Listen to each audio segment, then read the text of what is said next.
Easy. Right, well, we'll start off with a little bit of good news.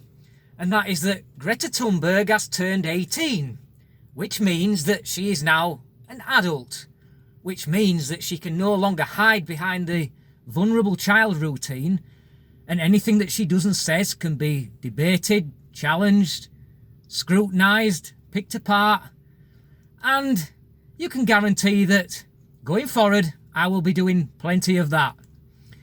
And that leads me on now to the flooding caused by Storm Christoph. You are going to be told that this is all about climate change, and this is what happens if we don't have a great reset and do away with coal and all that sort of stuff, right? Well, put simply, it's not. What it is a chance combination of factors that has caused the flooding, and I'll explain exactly what that is. So, as you will probably know, that since Boxing Day of 2020, the UK has been in a cold spell of weather. There has been a massive cold air that's been quite entrenched over the UK for that period of time. We've had various snowfalls, we've had winds coming from the northeast instead of from the southwest.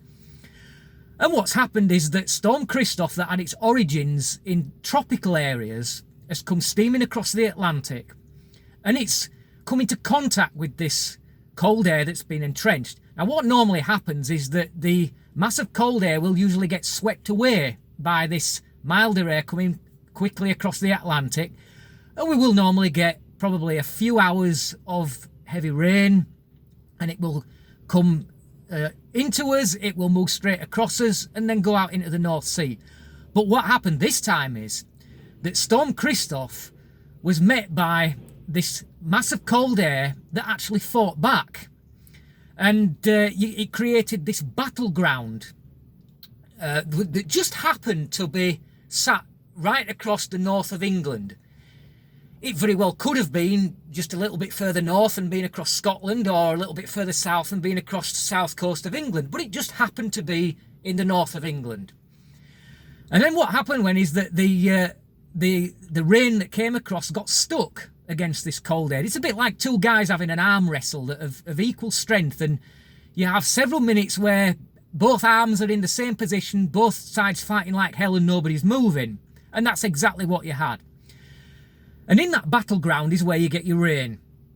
And because neither of the two air masses were winning out, that rain stayed in the same position for 2 days solid.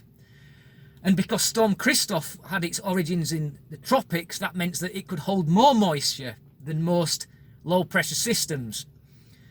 And that more moisture just came and dropped in the same area for those 2 days. And if you notice that Scotland never saw a drop of rain for 2 days, and on the south coast of England it was about 12 degrees warmer than what it was in Scotland.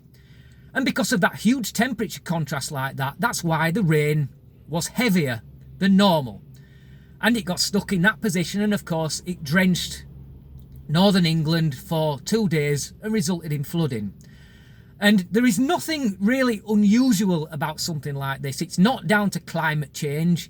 It just happens to be this chance combination of timing, positioning, and the fact that the cold air mass just happened to decide to fight back. So when they start telling you that, oh, it's all about climate change, call bullshit on it and fight back in whatever way you can, because it's a lie.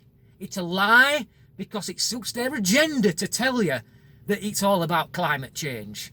Thank you for watching. Sorry about the lengthy science lesson, but until next time, easy.